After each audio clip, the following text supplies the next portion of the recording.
Hi everyone, I'm Jenica. I'm the Chief Operating Officer at PaperSource, but also a mom of 3 young kids that are always on the go. So I have to stay organized to keep our busy schedules in order. So I commute into the city every day. Super important to me to maximize that time so I get more time at home with my kids. I look to 2 PaperSource tools to help me do that.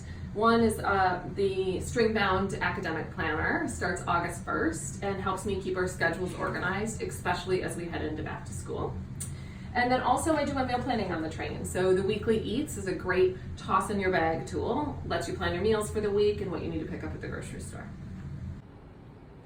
So it's not only my job to keep my desk organized, but keeping my kids organized too. So this is where they come to do their homework, do art projects, practice their cursive and hand lettering, and I like to keep the space inspirational and clean.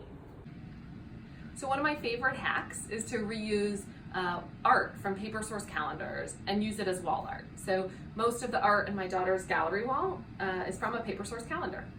So this is my family command center. Love to use a blotter calendar to have a month at a glance, so everyone in my family knows what's happening at what times.